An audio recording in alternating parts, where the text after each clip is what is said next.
हिमालको काखबाट गुन्जने ती सारङ्गीका धुन, रोदी घरका ती सुसेलीहरू र हाम्रा पुर्खाले बचाएर राखेको हाम्रो लोक संस्कृति गीत सङ्गीत कतै हराउन खोजेको त होइन?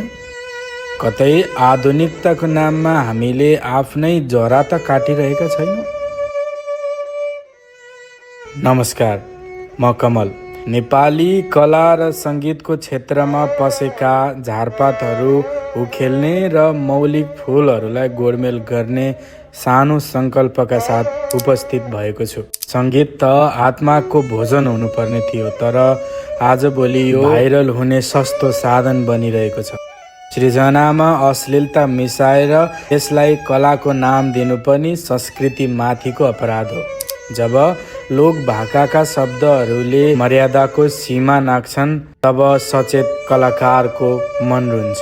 आज हामी ती विकृतिहरूको उखण्ड उतार्नेछौँ र प्रश्न गर्नेछौँ के यही हाम्रो पहिचान हो त? तर निराशा मात्रै छैन, अँध्यारोमा पनि केही जुनकीहरू छन् जसले हाम्रो माटोको सुगन्धलाई जोगाइराखेका छन्। ती सर्जकहरू जसले सारङ्गीका धुनहरूलाई मेटिन दिएका छैनन्, जसले ठाडो भाका, झ्याउरे जस्ता भाकाहरूलाई मर्न दिएका छैनन्। उहाँहरूको साहसलाई म नमन गर्छु। राम्रोलाई राम्रो भन्न नसक्नु पनि विसङ्गति हो। त्यसैले आज हामी मौलिकताको पक्षमा उभिनेछौँ। यो केवल एउटा भिडियो मात्र होइन, यो हाम्रो साझा संस्कृतिको रक्षाको लागि उठाइएको एउटा आवाज हो।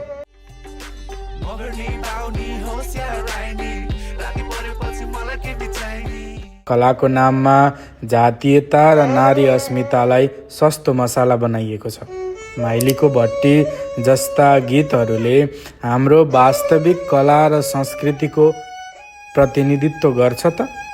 हामीले सुन्यौँ मगर्नी, बाहुनी, राइनी, सुन्दा सामान्य लागे पनि, तर राति परेपछि मलाई केटी नै चाहिने भन्ने जस्ता निष्कृष्ट शब्दहरूसँग यी जातीयतालाई जोड्नु कतिसम्म न्यायसँग छ?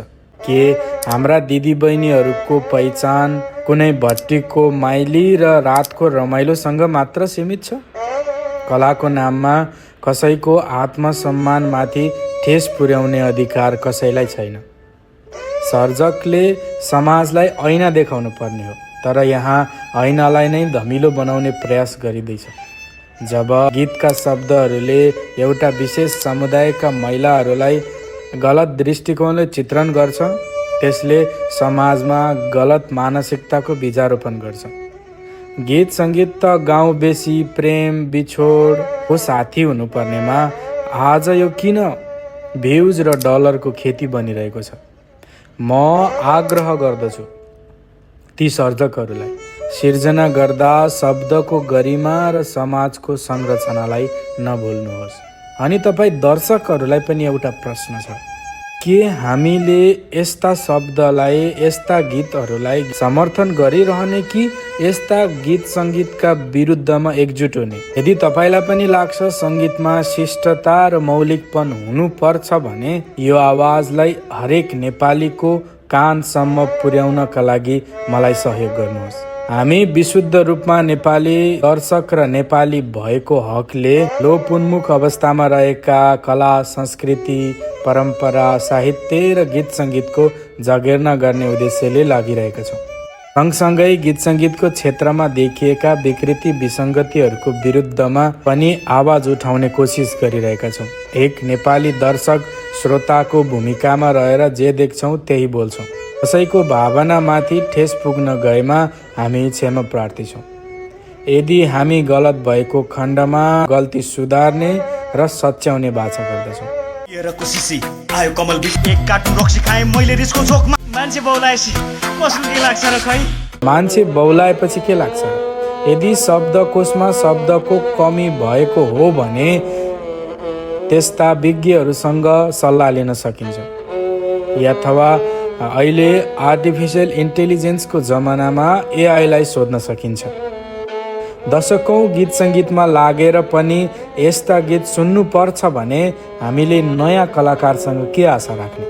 जब तपाईँ सफलता र चर्चाको त्यो बिन्दुमा पुग्नुहुन्छ तब तपाईँको कर्तव्य होइन र समाज र देशलाई मार्गदर्शन गर्ने। यो गीतबाट तपाईँ आफ्नो दर्शक श्रोतालाई कुन बाटो देखाउन चाहनुहुन्छ?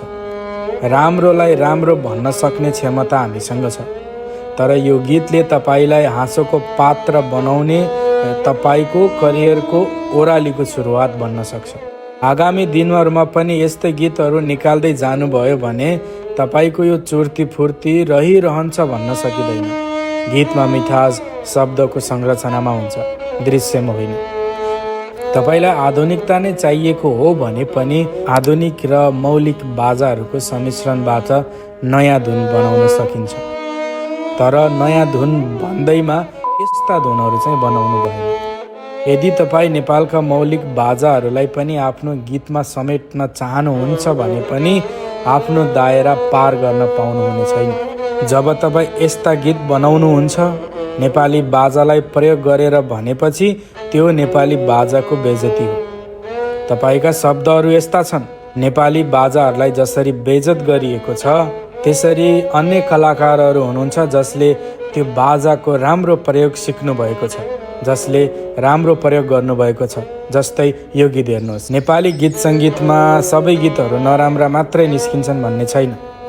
पुराना मौलिक बाजाहरूलाई प्रयोग गरेर नयाँ आधुनिकता मिसाएर त्यसमाथि कसरी मिठो सङ्गीत निकालेर बजारमा ल्याउनुपर्छ भन्ने कुरा प्रकाश दुतराजबाट सिक्नुपर्छ।